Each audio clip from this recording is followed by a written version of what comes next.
If there's no value, like what's the point? And I think when it comes to kids, they can sniff it on you. If you're not adding value, like they're gone. So it's the best. It's the best age range to work with for us, at least, because these kids are brutally honest. And I think also as adults, we have to remember too that life is really short. And if you're wasting time supporting people or doing things that don't add value, then it's just actually just very sad, I think, and disappointing. So it's a really good kind of self-gut check to make sure, like, what am I doing and are we adding value and for whom, because I think we have to take care of ourselves and we have to take care of others. So doing all of that, I think, is really important. So for our listeners, describe what Pok Pok is, what the app is and where you're going. Sure. So Pok Pok is actually dead simple. It's the kind of thing that when you hear about it, you're like, why didn't this exist before? It's basically a collection of digital activities for young children in a subscription app.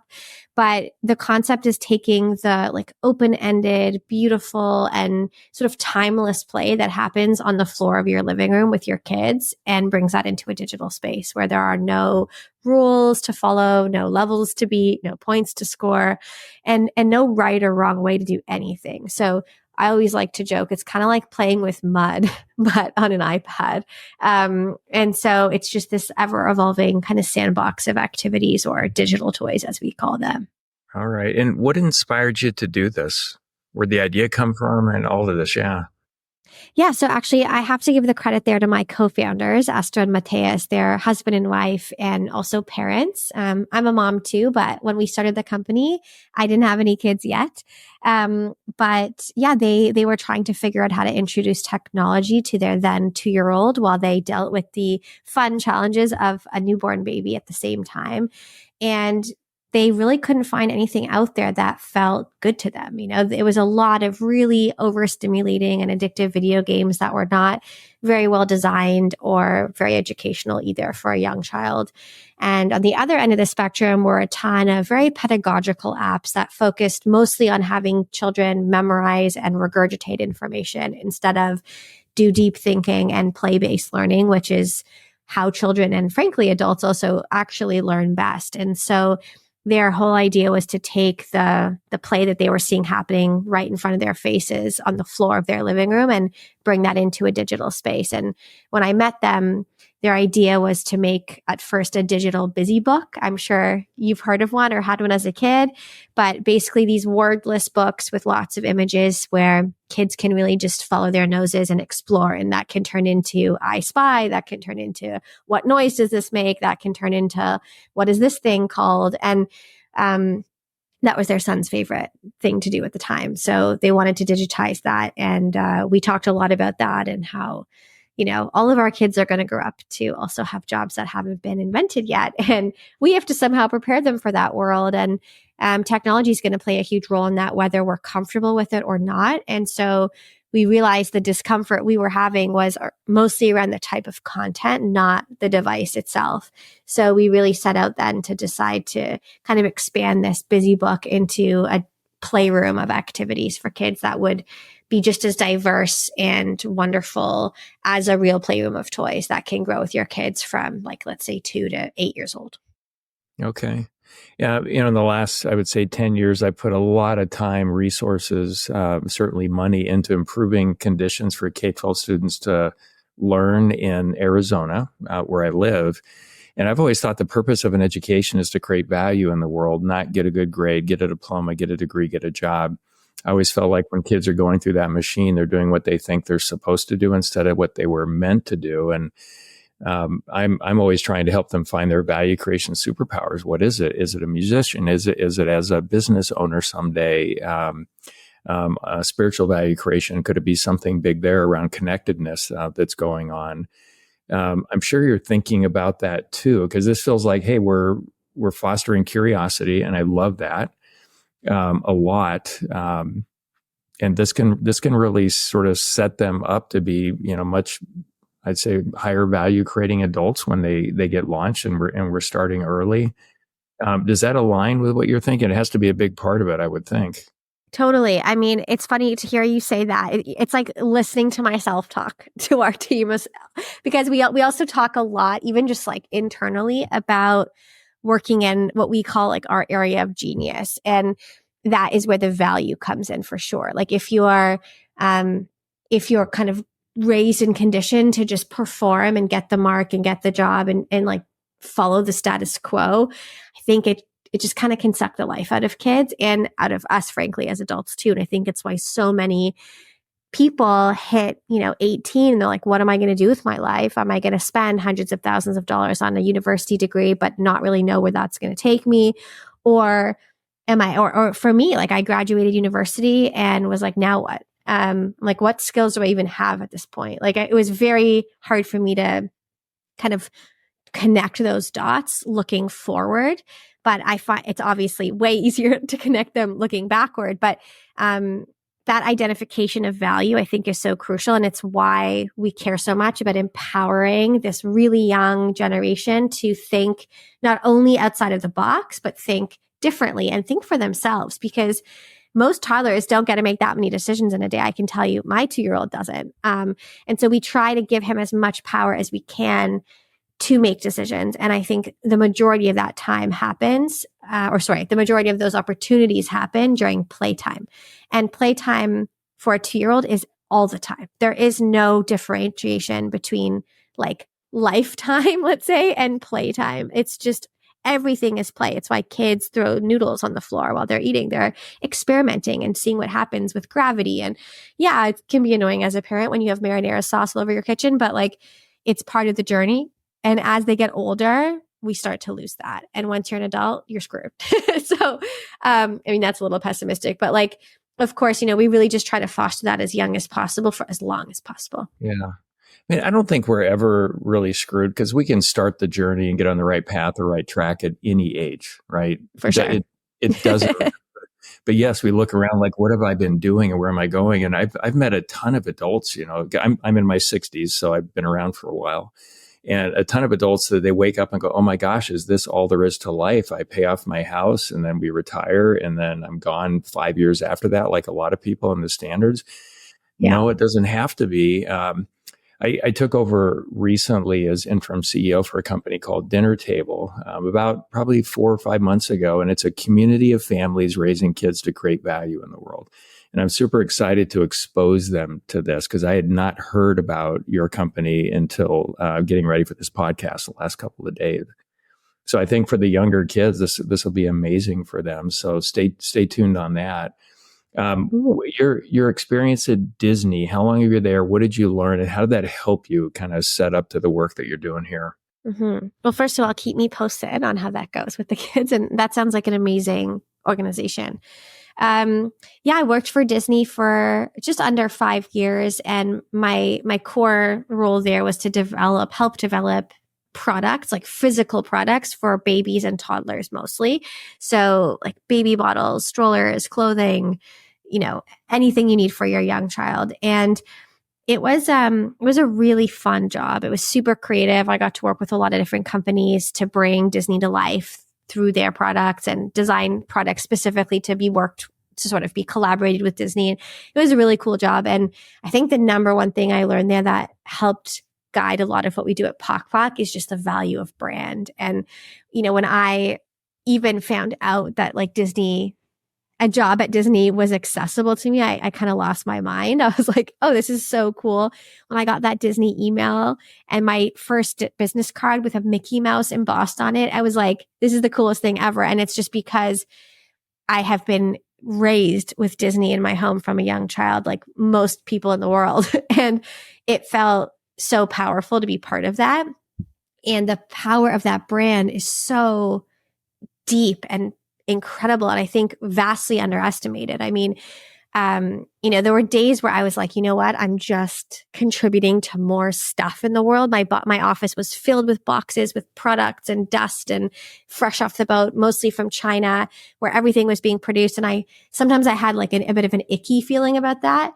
And then I would, see a child at the grocery store wearing a shirt that I had designed and pretending to be that superhero as his mom was like trying to get groceries. And I was like, oh yeah, like this is not just a t-shirt to a kid. This is their superpower. And I remember that as a kid myself, I I had these piglet pajamas.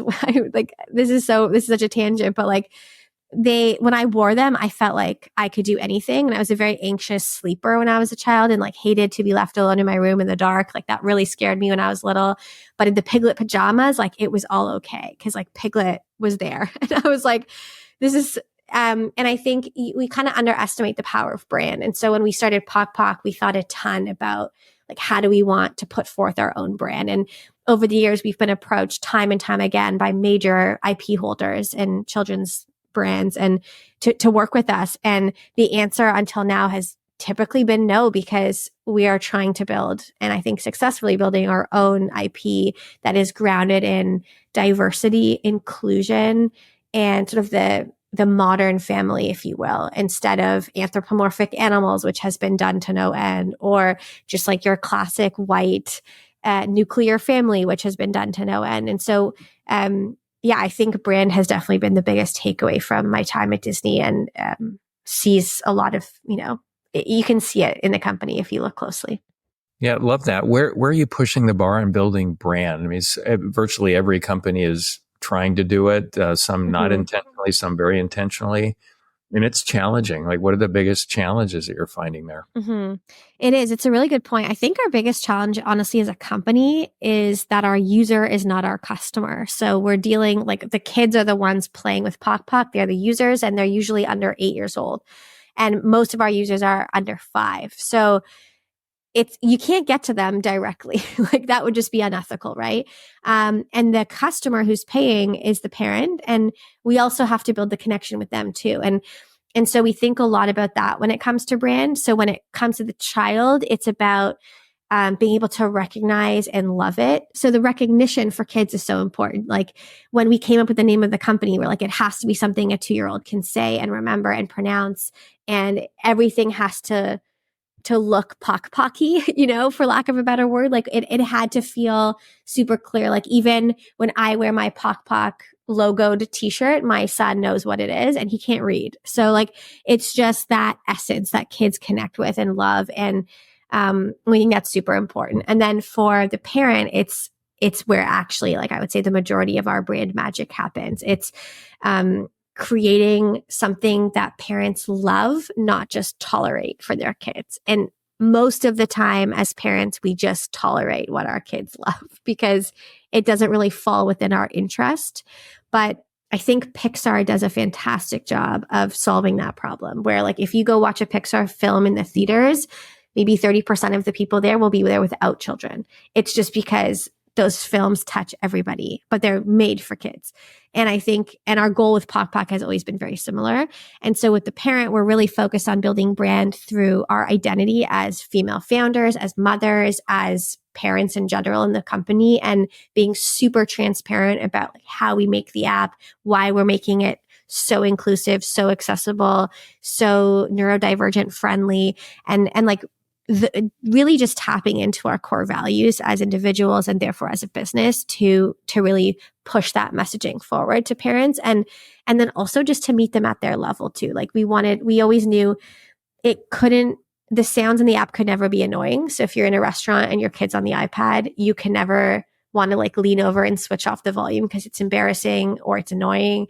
Or, when you have friends over in your house and you kind of hide all the ugly toys, but you leave like the wooden Montessori toys out because it makes you look good. Like, we wanted to make sure that Pok Pok always felt like something you could leave out when you had guests come over, and that it would be something parents were proud of. That's really cool. Can you share a few success stories around that? I'm sure you have a number of families that are kind of focus group families for you. For sure. I mean, I think the biggest success we've seen, or what we feel like is a really big success, is just the way our own community defends us against our own core values. So an example of that is, from day one, we've always known we want to represent LGBTQ plus folks in the app. And we've done that since day one. And every year, every week, we get negative feedback for that, especially in June around Pride, when everybody suddenly seems to notice that it's in the app, even though it's there all year round. And so, even though we get a lot of negative feedback from people about that, our community has started to rise up on our behalf and defend why that matters. And we have so many families with same-sex parents who are like, this is the only digital content that's age appropriate and learning appropriate that actually represents our family. Or similarly, on the cultural side, we do a lot of cultural content. So we have a lot of content around like international festivals like the Lunar New Year or Diwali or yeah, I mean, we're just really trying to represent all cultures and people so that kids can see themselves and their neighbors, let's say, in the app. And we have so many families write us and say, oh my God, like we didn't know you guys were going to celebrate what feels like a very niche holiday, but is actually globally one of the most celebrated, which is Diwali, and make that, like put that in the app. Like our kids have never seen that in their content ever in any media.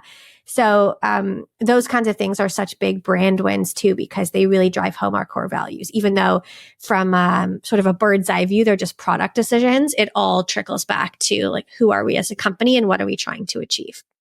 Yeah. And for me, I just don't think there should be, discrimination pointed in any direction. I mean, look at me as a middle-aged white guy. But some think I'm the source of all bad things in the world.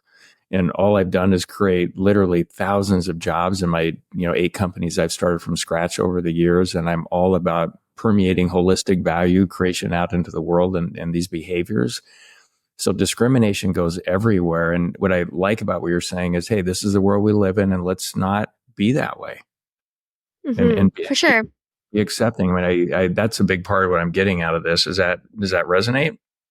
Absolutely. I think the other really important thing to remember, I mean, you surely already know this, but just for anyone listening to, and it's always good to rethink this, even myself, is like kids are forming their biases and assumptions about the world super, super early. So like they pick up on everything.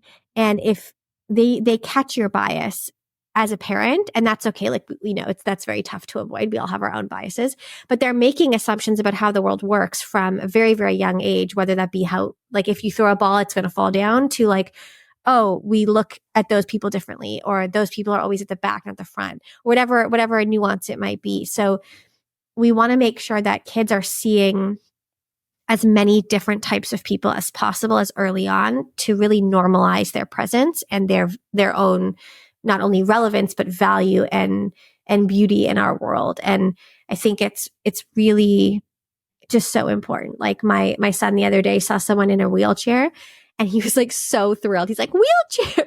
And the person in the wheelchair turned and was like kind of looking at him and started laughing. And I'm like, oh, I'm so sorry that he kind of like called you out in public, but we're just learning about wheelchairs.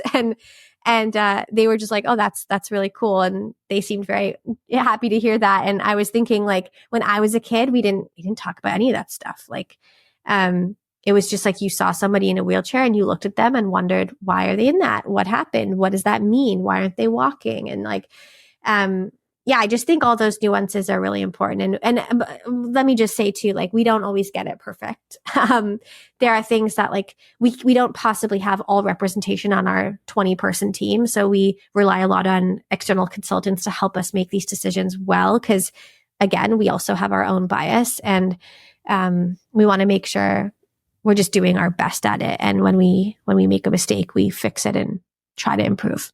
Yeah, I don't think we can help but have certain biases, right? We can't. We're humans, and that's the way it goes.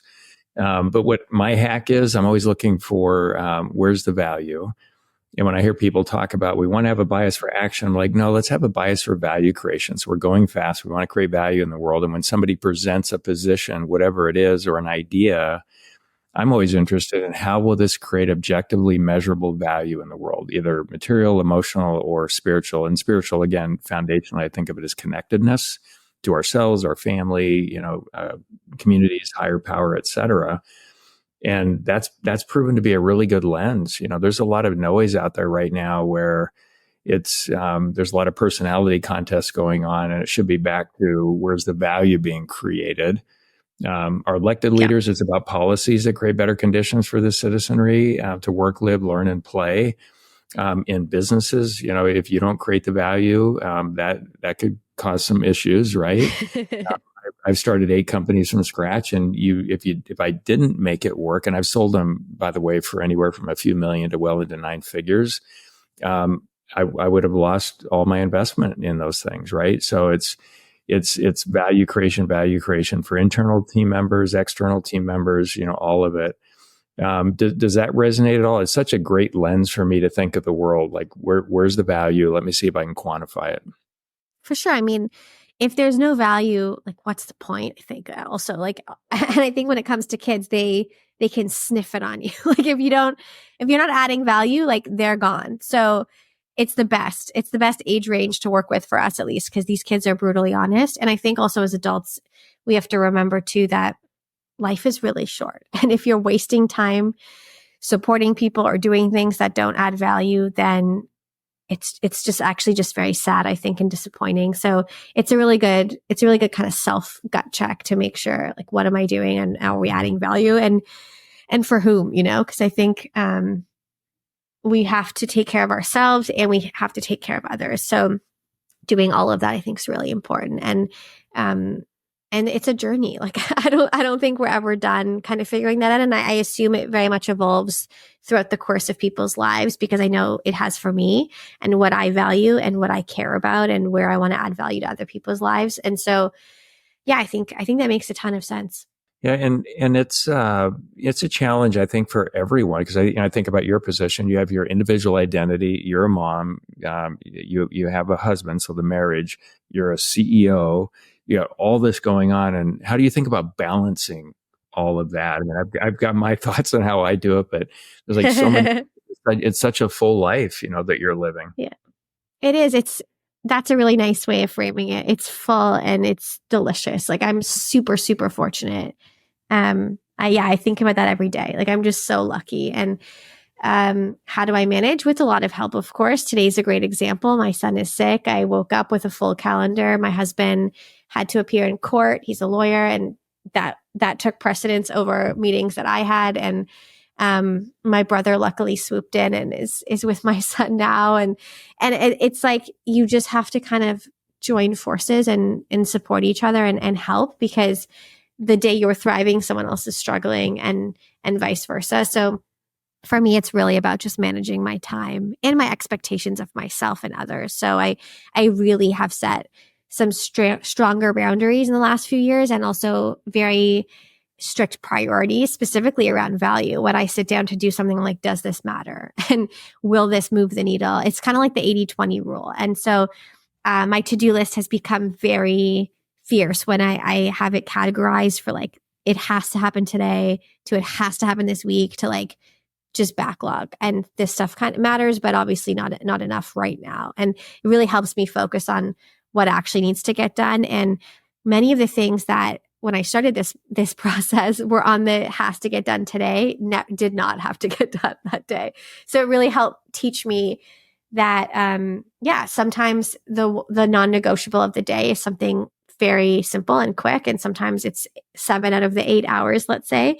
But yeah, I think just being really aware of the impact of what you're doing really helps, because I learned that the hard way. Like before I had my son, I worked a lot between Disney and Pok Pok. I worked at a startup, and it was a pretty rough environment where it wasn't uncommon for the CEO to call you at 10 at night on a weekday and ask you to do something and kind of derail your entire night, your dreams, and then the entire next day. So I was very used to just always being about work, basically. And we never cultivated that kind of toxic culture at Pok Pok, but I held myself to a really high standard of like, well, if it's not done, I'll just do it. Or if you want to go on vacation, that's fine. I'll just do it. And so I was working really crazy hours and letting myself burn out. So, and once you have a kid, like you can't do that anymore, because it's like when you're on an airplane, you have to put the oxygen mask on yourself before you help your loved ones. And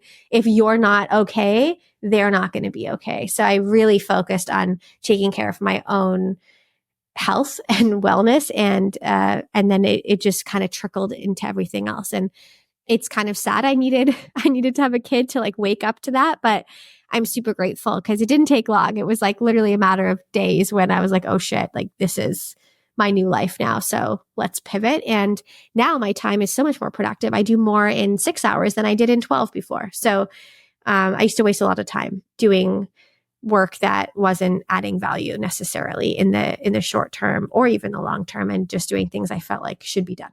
Yeah, and it can add a lot of value, all the work, but I've said in the past yes to way too many things. And so I've threatened to get a shirt that says no on the front so we don't have to even address it.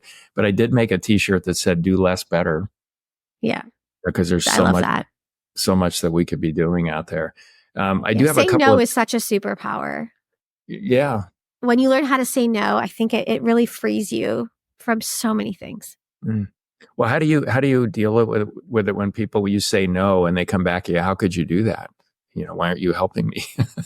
Um, I don't know if I'm like insane, but like that no one has really like, I've never been burned for, let's say. I think when you say no, if like when it comes to work, I don't have any problem saying no. Like I say no 9 times out of 10 anyway, because we have to just like stay laser focused and do the few things that we do very well and not get distracted. But when it comes to other things like meeting friends, being a good friend, being a good sister and parent and daughter and all of those things, that's where I think it gets much harder because there's love there.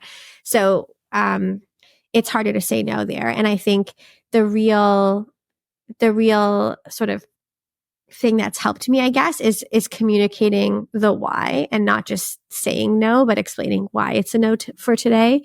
And then also trying to offer up an alternative. So if it's like there are people who want to have meetings with me all the time and I have to push it off or ultimately say no, never, or just no, not right now. Like those are very different types of answers, right? And I think it's when you say no, never, and there's usually either absolutely no response, or there's a question of like, well, why? How can I improve? How can I make this more relevant to you?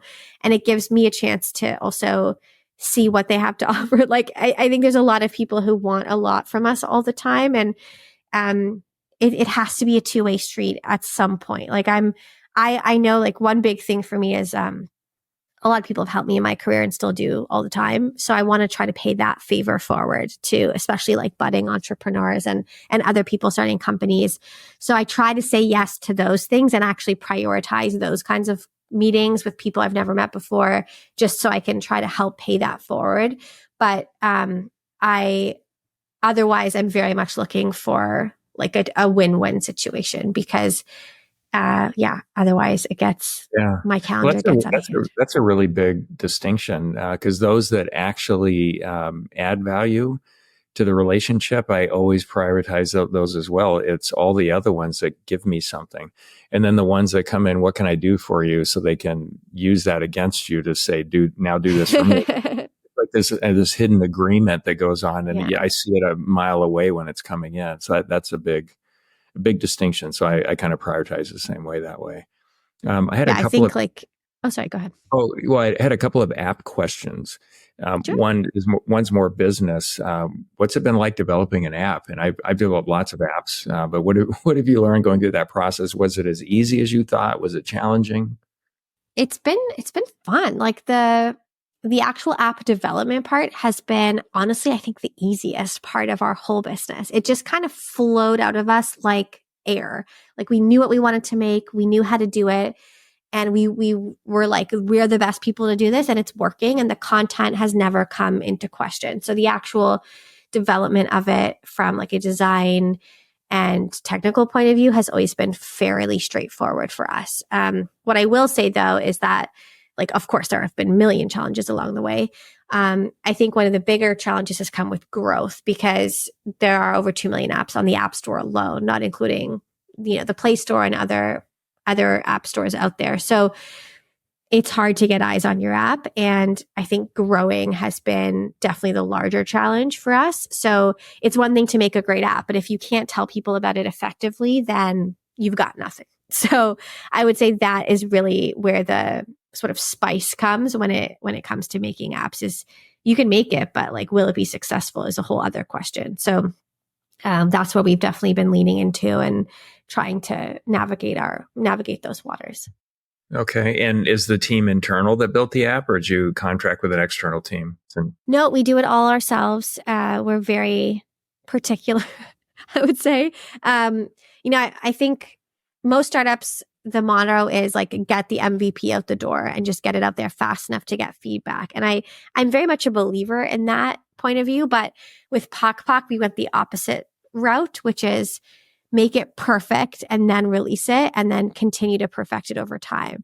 And that extra time we took to do it, I think was very much worth it, because now we're the only kids app in history to ever win an Apple Design Award and an App Store Award, which for those people who don't know is kind of like the Oscars of the app business. And so we do it all internally. My co-founders lead the sort of creative development and vision for the app itself. And then we have everything from sound, art, animation, development, all internal. So that's about 50% of our team. And so about 10 people working on the actual content of the app.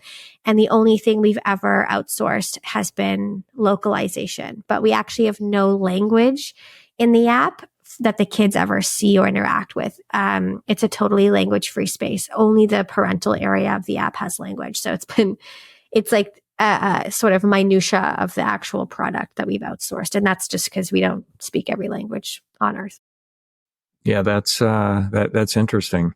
Yeah, the second question is just there's so many apps out there. There's so much competition, as you pointed out, but a lot of them are addictive, and the kids spend way too much time. You have to pull them away from it.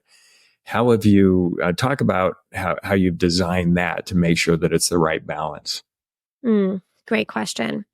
So Pok Pok is designed from the ground up to not be an addictive product. And we do that in a few ways. The first one being that open-ended play is inherently less addictive to children than the opposite, which would be like very guided play with a lot of rules, levels to beat, winning or losing, all of that, because the motivation is therefore extrinsic. We wanted to build something that was intrinsically motivating, like playing with wooden blocks, where the satisfaction and the fun comes from you, not from doing a thing that someone told you to do. So that automatically changes the way kids' brains are approaching the play.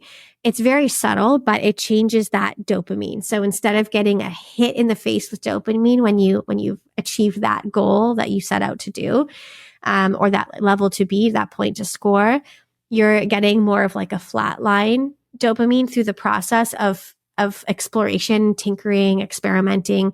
And if you decide, I really want to get that like block flipped upside down, and a kid's trying to do that for 5 minutes and they finally do it, of course they're going to get that hit of dopamine, but it's coming from themselves. No one told them to do that or that was the right thing to do.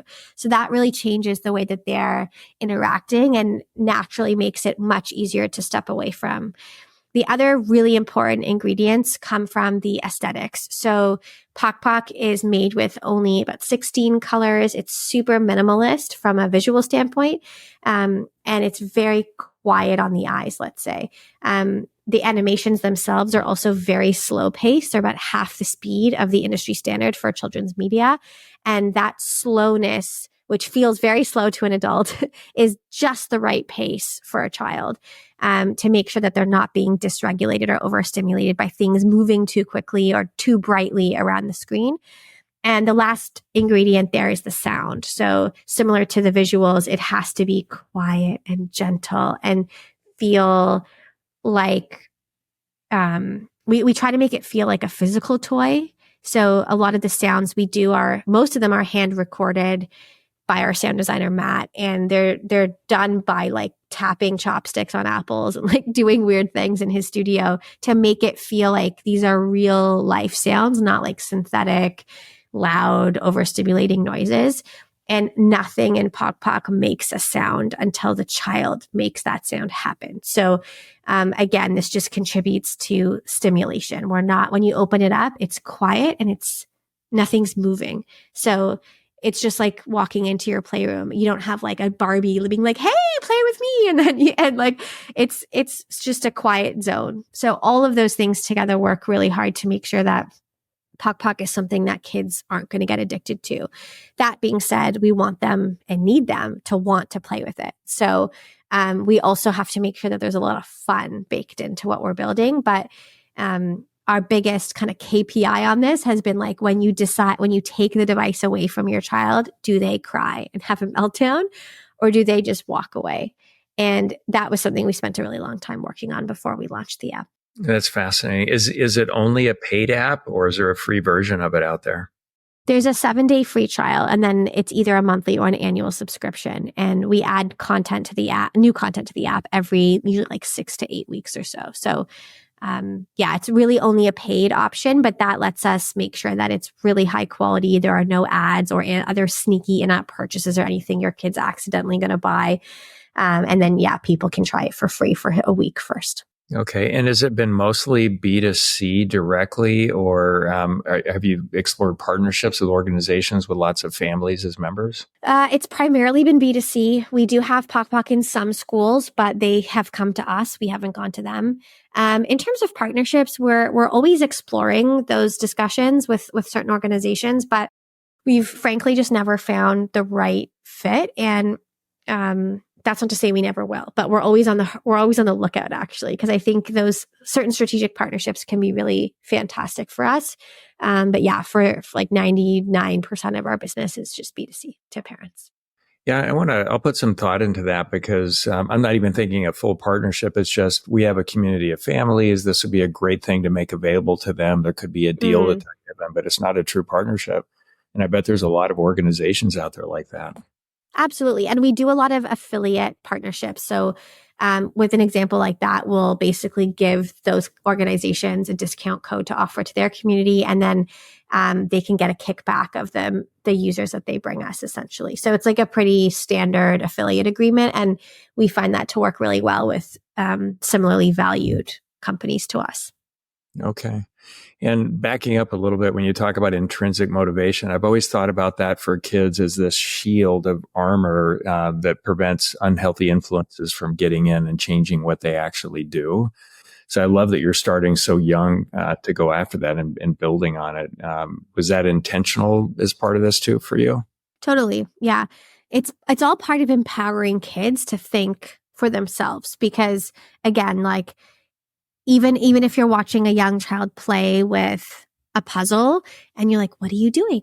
Oh, is that the hat? Oh, you got it. Like you're very well meaning. And I've been like caught saying those exact things to my son, because it comes out of like this weird, deep biological sense where I just want to like cheer him on and, talk to him while he's doing stuff. But actually I can see if I just sit back and sit next to him and I'm keeping him company, but he's just doing it. And it's so much more interesting because you can really see the gears turn much more than if I'm distracting him. Like if I'm working on something and someone is asking me like, oh, did you send an email? Amazing. Like it's just like, shut up. I'm trying to do my thing and figure this out. And I think that extrinsic motivation, we're constantly like pushing it on kids all the time as parents, whether that be like, eat your broccoli or like do whatever. So we really, from the beginning, we're like, no, like we are not going to tell these kids to do anything. They're just going to do whatever they want. And we're going to try to do everything we can to make sure the parents also kind of stay out of it. And I mean that in a very nice way, but I think that's also, frankly, a huge marketing challenge for us, because we do have parents who open the app and they're like, what the hell? Like, how do I use this? How does my kid use this? And our answer is like, well, just put it in front of your little one and they will show you how to play and where the fun is. But parents don't just trust anyone with that kind of thing. Like, especially when it comes to digital content, they want to play with it and learn it first and then impart that on their children. But many families struggle to, or many adults, I should say, struggle to understand how to play with something that has no instructions. But if you and I were having this conversation with Lego blocks in front of us in person, I guarantee you we'd both have like massive structures in front of us, because you can't like not play with the Lego if it's right in front of you, right? And so we're trying to create that feeling for parents where when they open it, they're like, ooh, what's this? And we have a lot of parents who also write in and say like, oh, my kid went to bed and then I spent 45 minutes like drawing in Pok Pok or whatever. And like, that's lovely. Like that's, it's really for all ages if you think about it like that. But that intrinsic piece has been part of the mission since day one. Yeah, fostering curiosity and intrinsic motivation; those should be two giant things to leverage to get to parents, because I think they all want that, right? You think so. But I do think there's like a lot of parents who just need to see the ABCs, the one, two, threes, and be comforted that their kid's going to be like, quote unquote, ready for school. And that is still something we're kind of working at, because the best tools, in my opinion, and in our opinion, that you can give your kids are like those juicy skills for life, not just for the classroom, because they will see them through learning those academic subjects. But um, I think they need the problem solving skills, the creative thinking, the curiosity, that genuine interest, and the social emotional component. And there's just so much more that can't be taught through what's 1 + 1 = 2. Yeah. Why do you think that's been missing for so long in K-12 education? The life skills, the things that are the most important, are Yeah. myths. I think one of the biggest things is it's really hard to quantify. So if you're measuring success, like how do you measure the success? It's so qualitative, and it requires real assessment and understanding and paying attention and writing summaries probably for teachers. I can imagine. I know how underworked, or sorry, let me correct myself. I know how overworked and underpaid our teachers are in most parts of the world, and that would be a huge ask. And parents want results, and to them, I think results tend to be like quantitative progress that's like really easy to measure. So I think that can be really tough. And we've had this feedback many times over the years that, like, how do you measure success in Pok Pok? And we can't send parents a report that said like, hey, your kid drove the red car through town for 40 minutes today and now they're 8% better at problem solving, because like it's frankly BS. But what we can do is say like, your kid drove the red car through town for 40 minutes today and hit like interesting roadblocks and got distracted by a butterfly and followed a mailman. And like there's all those things are developing such important critical life skills, but you can't quantify them the way you can quantify a lot of academic rote learning. So I think that's one big reason. And the other one I think is just we've been so indoctrinated that like learning means academics and learning means rote learning. I mean, the Industrial Revolution was a huge part of the design of our education systems, especially here in the West, where we were just trying to like push out effective factory workers and not creative thinkers and like the next generation of innovation. So I think we have to really rethink that. And there are a lot of organizations that are trying to do that now, like Synthesis and the unschooling movement and things like that. But they're really only accessible to the 1%. It's not something everyone can afford. And especially when it comes to even just like your general public school education, a lot of families are struggling just to make that work. So I think, yeah, it's just such a complicated topic. Yeah, what I notice here in Arizona, and I personally donated millions of dollars into nonprofits to get it right in Arizona for K-12 students. And when you go to the state legislature, it's almost 95+% adults fighting over money, who gets the school bus contract and the facilities maintenance and all of that. It's literally never about the kids. And I did make a T-shirt that said, "It's all about the kids, ... change my mind." And it was a nonprofit called A for Arizona, where we were going for it. So I see that. And one of the ways that we're trying to get at it through Dinner Table is we're working with parents to design the character traits and capabilities they'd like their kids to have when they launch into adulthood. And then let's build on that and how we're developing them. And a big part of that is doing it through healthy struggles. It's a lot of parents are taking all the struggles they possibly can away from the kids, and they're not even close to ready for adulthood when they get there. That's such a good point. That sounds like a great way to approach it. And also it's so true. Like the coddling, especially like honestly, the millennial parent, which I'm part of this. Like I'm part of the problem, probably. Maybe not me myself, but like my community is, we coddle big time. And we're also being inundated with content on social media about how to parent. And most of that's coming from people who have zero expertise.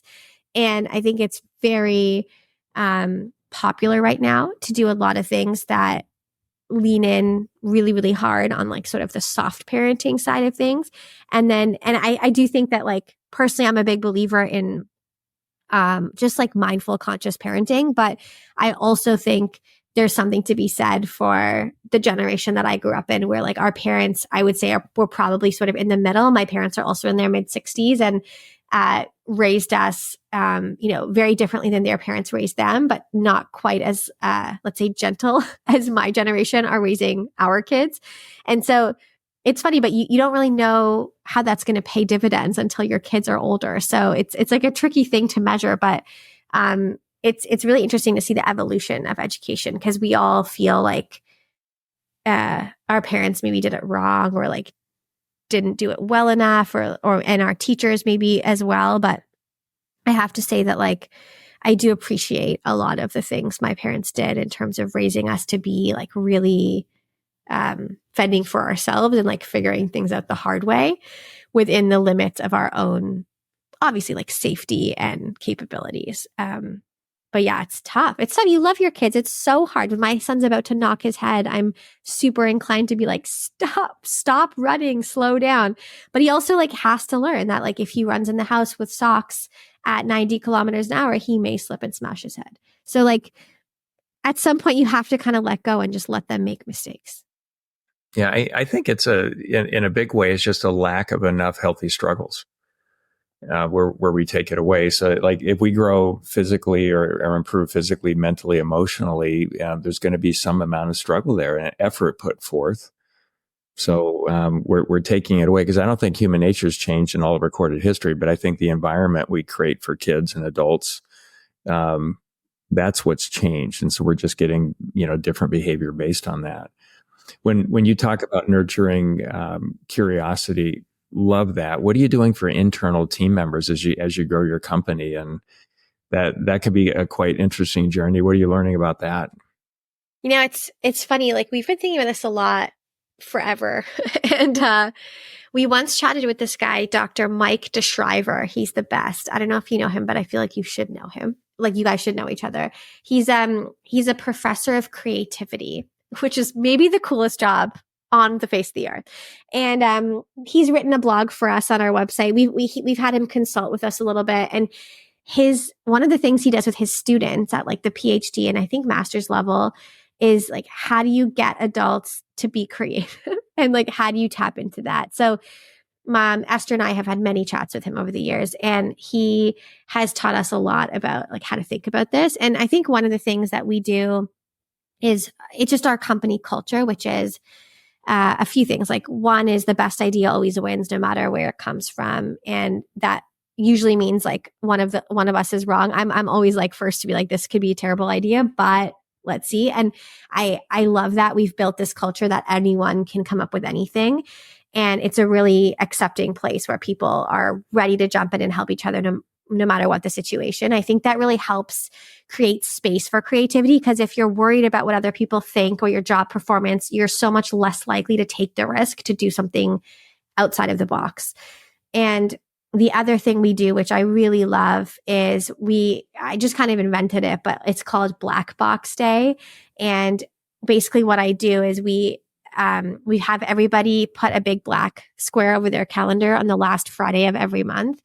And you are not allowed to do any of your day-to-day work, but you must do something that contributes to like the greater mission of Pok Pok. So those are the only rules. You can do anything. You can go to the museum. You can go on a hike. You can grab a few colleagues and work on an idea. We've had so many weird, cool things come out of Black Box Days. And what we do, we meet at 3:00 that same day, and whoever wants to share what they did shares. And we have people who are working through things on like multiple Black Box Days. So some people share updates. Other people say like, I'm going to update you next month, but this is what I was doing. So we do hold people accountable that they are doing something, but it's awesome because it lets us, and even me, step away from the day-to-day, kind of close email and Slack and just go think about the company or go do something inspiring that will maybe lead somewhere. And we've had a lot of really creative innovation come from those Black Box Days. So I do think the thesis here is really that it's so important to step out of your day-to-day in order to see your company, not only with a bird's eye view, but also to get like fresh perspective. And you can never get that sitting at a desk answering email and like coding without like, I do think really people need breaks. And typically our breaks are filled with other tasks like managing your life. You're going on vacation and you're not thinking about work, or like we want to create space for people to have Pok Pok in the back of their minds while they're also doing something really interesting. So that has paid dividends. We've been doing it for years now, and I don't see us stopping anytime soon. Okay. I love it. How do you think about aligning all of your team members? And is it 25, 30 team members you have today? We're about 20 now. 20. Okay. And how do you think about aligning all of them to create the most value?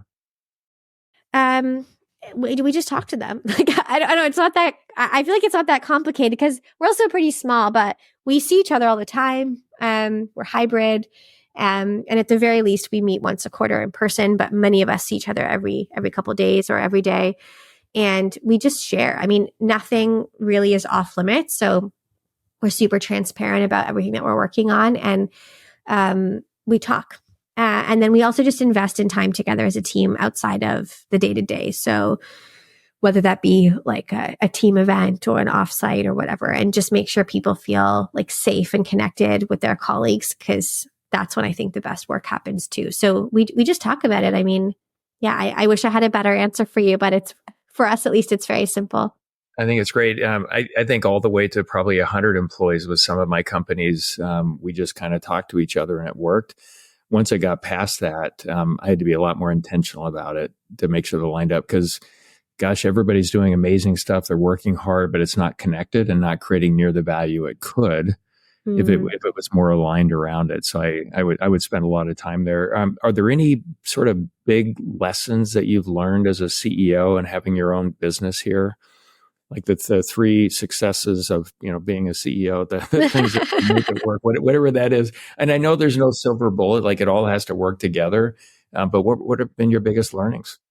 Yeah, I think like one of the biggest things is the people. Like, make sure you're working with good people, because everything else is so much easier to tackle when you're doing it with the right people. So that comes to like, if you have a founding team, to whoever you're hiring, like I would be really careful about that process. Like, be very selective and take your time, because you will have ups and downs. Like you 8 companies, like I'm sure you're exhausted. Like I've only had one and I'm exhausted. So there's so many ups and downs all the time, but with the right people, they feel much less stressful. So I think that's one of the biggest things I've learned. And if you're a founder specifically and as a CEO, like you need someone, I think, to your equal who you can really confide in and trust. So if you're a solo founder and you have no one in your executive team that you feel like you can really lean on and show your cards to,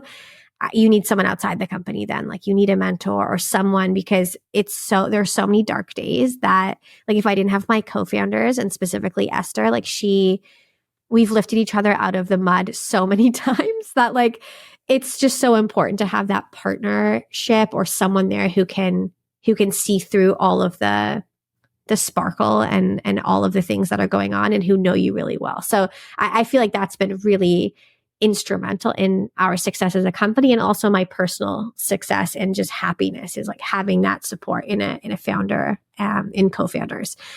I think the other things is like doing something that it sounds so cheesy. I'm already laughing, but like doing something you love. I don't know, but it's so hard to be a CEO. I think there's so many challenges and you're always disappointing somebody, and you're also always like on the cusp of the next great thing. And there's just a lot going on, and it's a lot of weight to carry as the success of your company and the well-being of your team and their families that you also now have in your orbit.